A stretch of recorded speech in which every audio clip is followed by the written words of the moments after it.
Kita akan bersama dengan tetamu istimewa pada pagi ini, Profesor Madya Dr. Awang Azman Awang Pawi daripada Jabatan Sosial Budaya Akademik Pengajian Melayu Universiti Malaya. Dan kita akan bercerita berkenaan dengan budaya hidup harmoni kunci kepada kesepaduan masyarakat. Jadi selamat pagi Profesor, apa khabar hari ini? Selamat pagi, Alhamdulillah, sihat, sejahtera. Kita berkenalan, silakan. Saya pesyarah di Universiti Malaya, pesyarah di Jabatan Sosio Budaya di Akademi Pengajian Melayu Universiti Malaya. Saya juga adalah fellow penyelidik di Pusat Kajian Demokrasi dan Pilihan Raya Malaysia.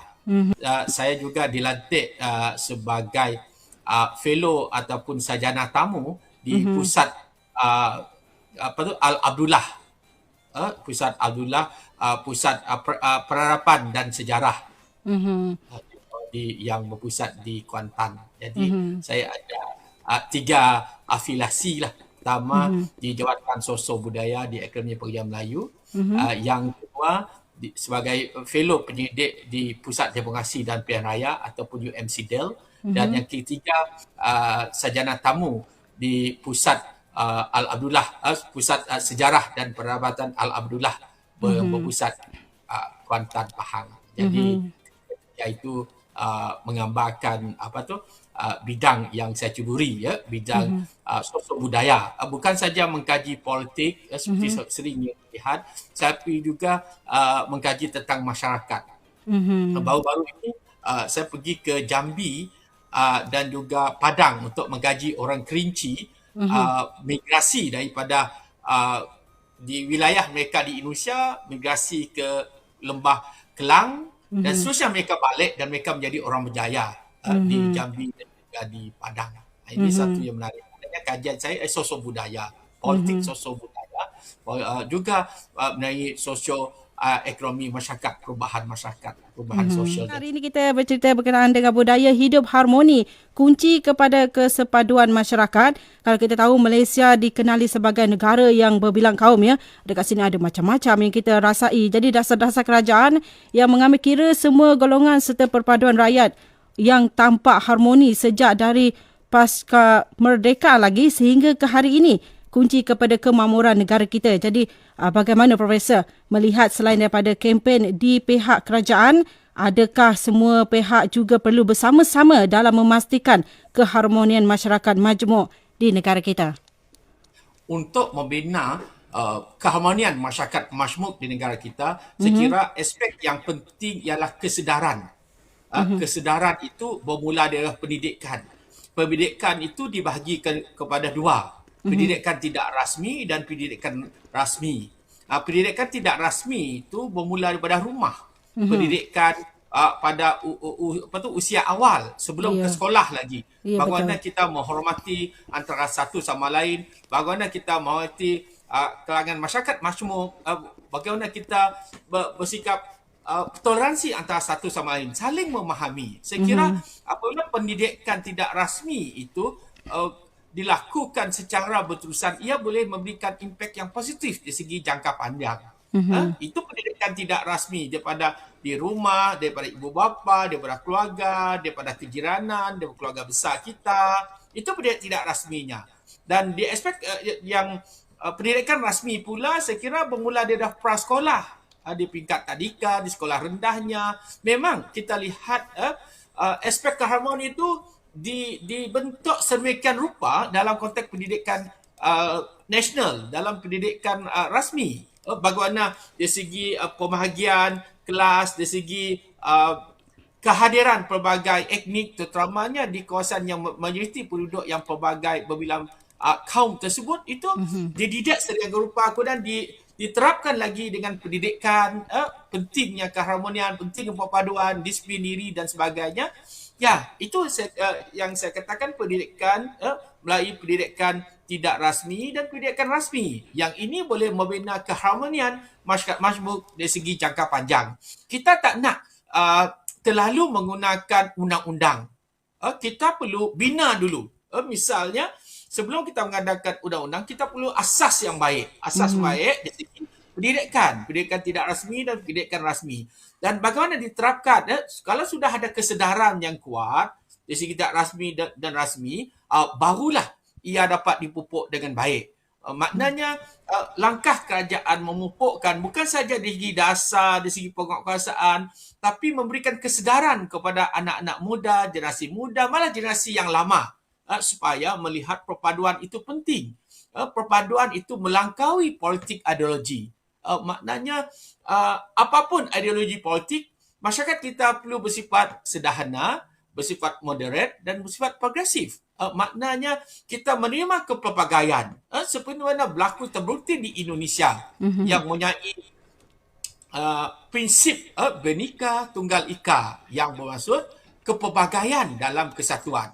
Dan Malaysia juga ada prinsip yang sedemikian yang sebenarnya tidak diterokai dengan baik. Misalnya logo kepada kerajaan kita ialah bersekutu bertambah mutu, yang bermaksud bahawa kita kena bersifat harmoni, kuatkan kekuatan ukhuwah kita untuk kita meningkatkan produktiviti masyarakat dan juga negara kita. Jadi inilah falsafahnya.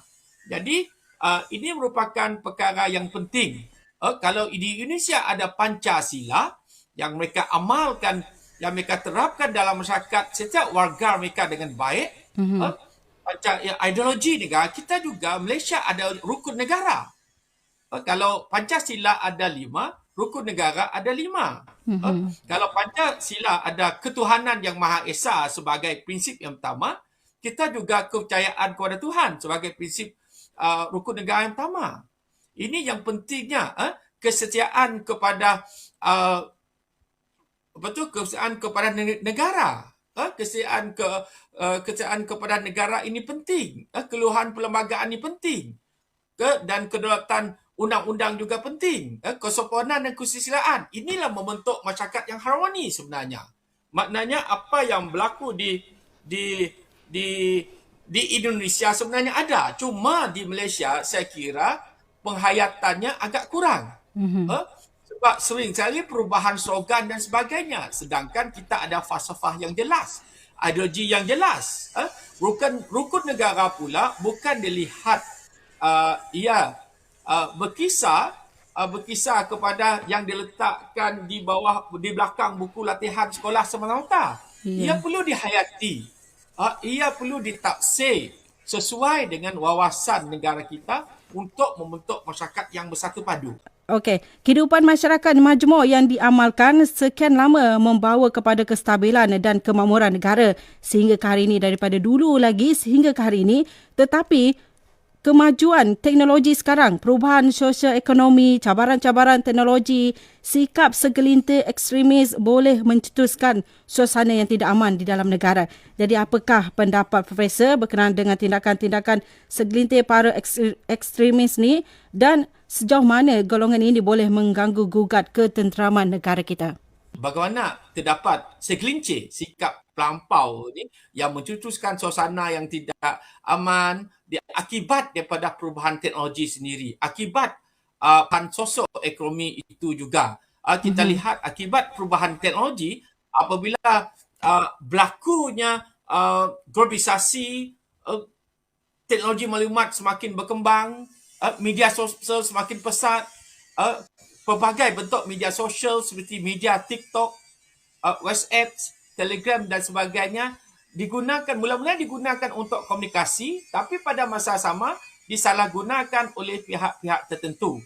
Ini dapat kita lihat dalam konteks bagaimana isu-isu perkauman itu dicetuskan oleh media sosial. Saya kira yang pertama disebabkan oleh pemahaman mereka. Jadi kita perlu beri kesedaran mereka, memberikan pencerahan kepada mereka supaya mereka lebih faham tentang fakta sebenar. Jadi pengguna media sosial juga mereka jenis yang satu penerimaan yang kurang aktif. Maknanya mereka menerima cara penuh apa yang terpancar di media sosial. Mereka tidak meneliti terlebih dahulu, jadi mereka mudah terkeliru, akhirnya terbawa dengan isu maklumat yang tidak sahih, maklumat yang tidak benar, akhirnya terlibat dalam penyebaran maklumat palsu. Dan apabila maklumat palsu ini disebar dalam bentuk yang luas, apabila berterusan berlaku, maka ini membawa kepada satu perkara, iaitu ia membawa kepada ketidakteraman masyarakat. Apabila fitnah yang tak betul, memburuk-memburukkan institusi, menggunakan sentimen agama yang tidak wajar, dan bersifat ekstrim kepada pandangan-pandangan tertentu, seperti menuduh pemimpin terlibat dalam Freemason, ataupun kononnya mendakwa ada gerakan rasis atau gerakan kristenisasi di negara ini. Ini merupakan perkara yang tidak benar dan perlu dibetulkan dari segi kesedaran melalui pendidikan, dan juga dari segi penguatkuasaan. Kita kena faham, memang semua negara di dunia ini mahukan kebebasan. Ya, betul. Tapi kebebasan yang ada di seluruh dunia ini, di seratan negara ini, adalah kebebasan yang terkawal. Memang kita bebas bercakap apa saja, dibenarkan memberikan pendapat dan pandangan, tapi pandangan kita bukanlah berunsur untuk mengaibkan, untuk memalukan, ataupun membuat fitnah, ataupun memburukkan tanpa kebenaran, tanpa fakta. Jadi perkara ini perlu dilihat dan diterangi segera oleh pihak penguatkuasa selain daripada melalui pendidikan. Saya lebih dari segi pendidikan dan kesedaran, khususnya dalam konteks literasi politik. Khususnya pengundi-pengundi muda kita yang masih lagi tidak berapa tahu, tidak begitu matang pemahaman yang mereka dalam konteks politik. Ya, betul. Dan juga Profesor, kalau kita tengok proses pasca PRU telah pun berlalu, jadi kerajaan kini telah pun terbentuk. Walaupun kita dapat melihat senario politik dan cara kerajaan terbentuk ini, dia lihat sedikit berbeza seperti sebelum ini, ya. Namun proses-proses itu berjalan dengan baik dan promosi perpaduan rakyat itu terus disuburkan dengan pembentukan kerajaan pada kali ini. Jadi bagaimana Profesor melihat dasar-dasar kerajaan baru ini dapat memacu keyakinan rakyat dalam memacu kemajuan negara di masa akan datang? Okey, kita lihat ya dalam konteks sekarang ini, konsep kepimpinan melalui tauladan. Misalnya, Perdana Menteri yang ke-10 kita, Datuk Seri Anwar Ibrahim, mengumumkan bahawa beliau tidak akan menerima gaji sebagai Perdana Menteri dan sebagai Menteri Kewangan. Jadi, ini untuk menunjukkan bahawa beliau bekerja dengan ikhlas dan sudah cukup dengan gaji beliau sebagai ahli parlimen sahaja. Dengan kita tahu kemudahan sebagai Perdana Menteri itu memang ada. Misalnya dari segi bayar bil elektrik, air, kereta sudah disediakan oleh pihak kerajaan. Jadi dia tidak perlu untuk menerima gaji tersebut. Dan dengan kata lain, ini menunjukkan beliau cakna ataupun peka dengan isu yang melanda negara. Ini satu contoh yang begitu terpuji dan semoga ini berterusan. Sama juga apabila kita lihat semalam telah diumumkan bahawa tarif elektrik tidak akan dinaikkan untuk ketika ini. Walaupun kita tahu Agensi Tenaga Nasional Berhad misalnya menanggung misalnya kenaikan bahan bakar yang agak tinggi. Tetapi Perdana Menteri tetap tidak mahu untuk menaikkan tarif tersebut. Sebaliknya, jika dinaikkan, ia dipastikan tidak membebankan rakyat. Misalnya, untuk industri kecil, industri sederhana, tidak akan dinaikkan. Begitu juga di segi kadar elektrik untuk rakyat, tidak dinaikkan. Namun, Perdana Menteri menjelaskan semalam bahawa kadar tarif elektrik di perusahaan yang besar, multinasional yang mengeksport produk yang bersifat multinasional, itu akan dipertimbangkan untuk dikenakan tarif elektrik. Itu pun akan dilakukan secara beransur-ansur, secara berfasa-fasa, secara berperingkat-peringkat untuk memastikan ia tidak membebankan. Maknanya golongan masyarakat kelas biasa dipastikan kesejahteraan hidup mereka terpelihara dengan tidak menaikkan kadar elektrik. Jika dinaikkan kadar elektrik, saya kira ini memberikan kesan begitu skematik kepada kenaikan harga barang. kenaikan ini akan menyebabkan kenaikan harga barang. Perkara ini disedari. Jadi cuba ditampung dengan kaedah yang lain. Ini menunjukkan satu bentuk keprihatinan bagaimana untuk menjaga kebajikan rakyat agar rakyat tidak terbeban dengan kos kehidupan yang semakin meningkat. Ini satu cara yang terbaik untuk menenangi kos hidup yang tinggi dengan tidak membebankan rakyat, dengan tidak menaikkan tarif elektrik. Jadi, moga-moga juga dengan tindakan ini, maka ia memberi iktizam kepada rakyat untuk bekerja lebih kuat, untuk bersama kepimpinan kerajaan yang ada, untuk melakukan pemulihan ekonomi secara bersama. Yang kedua, kita lihat apabila dasar kerajaan mula terselah, apabila kesedaran tentang beban kepada golongan nasib, golongan pesawah, golongan petani itu terbukti dengan apabila Perdana Menteri meminta pihak yang terlibat dalam monopoli penguasaan beras negara itu supaya memberikan sumbangan untuk diberikan kepada pesawah sebab ia membebankan golongan pesawah. Jadi tindakan ini dapat menampung keperluan golongan petani-petani kita supaya kehidupan mereka dapat dibaiki bukan saja dari segi kehidupan mereka seharian tapi membantu sektor pertanian negara. Dan kita tahu apabila masalah tani ini diberi perhatian oleh Perdana Menteri, ini membayangkan betapa fokus kepada pembangunan di luar bandar juga tidak terabai. Dengan kata lain, beliau memastikan nasib golongan itu terbela. Dan beliau peka isu yang melanda petani ini begitu luas. Kenaikan harga baja, kenaikan harga biji benih, kenaikan harga kos mengetam, masalah tali air dan sebagainya. Yang ini yang perlu diterangi selain masalah mengenai anak muda ingin terlibat dalam sektor pertanian tapi faktor tak ada tanah. Dan beliau mahukan bahawa sektor tani ini adalah sektor yang produktif. Bukan dilihat sebagai sektor yang hanya diwarisi dari satu keluarga ke satu keluarga. Sudah pasti ini nanti akan membawa kepada pemodenan pertanian yang lebih baik supaya kepergantungan kepada import itu dapat dikurangkan.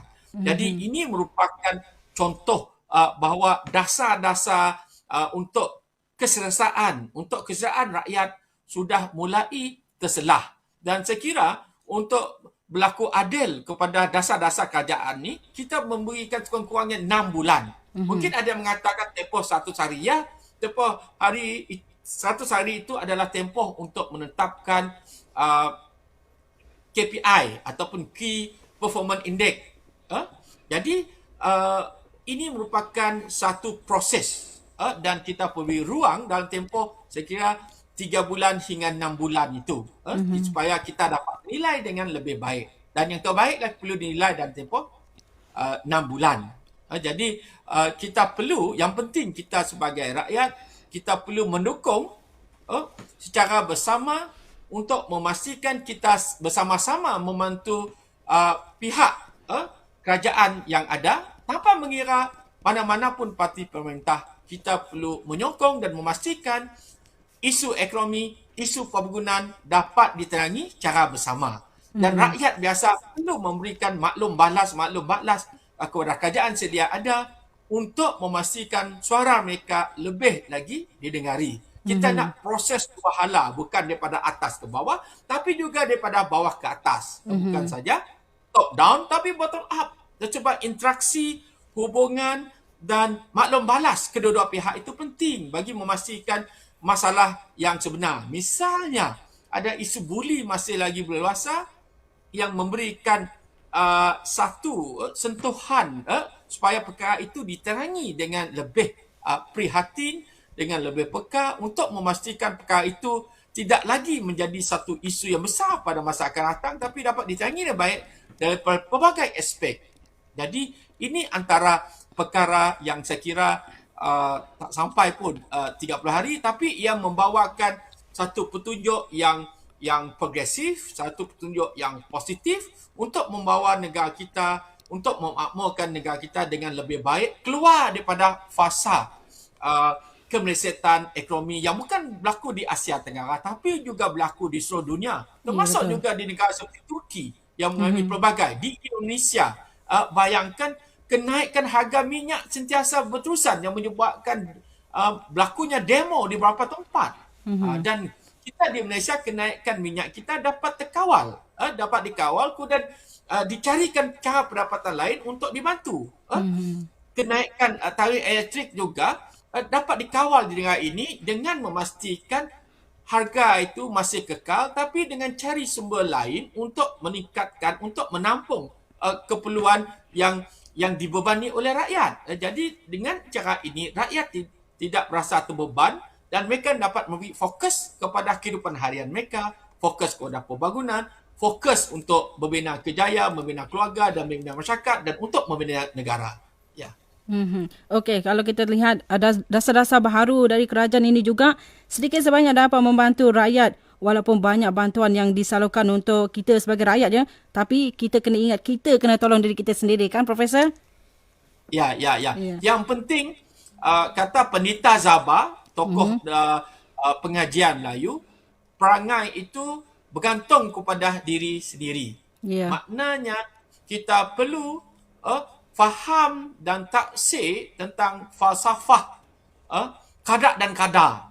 Ini saya sarankan pembaca membaca buku Zaba, tokoh pengajian Melayu. Bukunya berjudul Perangai Bergantung Kepada Diri Sendiri. Ya, betul. Okey, Profesor, sebelum kita mengakhiri bual bicara kita pada hari ini, apakah pesanan kata-kata akhir daripada Profesor, saranan Profesor untuk rakyat Malaysia khususnya demi memastikan kita terus mengekalkan keharmonian masyarakat seperti hari ini dan selamanya? Silakan Profesor. Perpaduan keharmonian itu sangat penting untuk negara. Jika berlaku ketidakharmonian masyarakat, ia menyebabkan pembangunan terjejas, terhambat kerana pihak kerajaan terpaksa memfokuskan isu tersebut secara besar-besaran.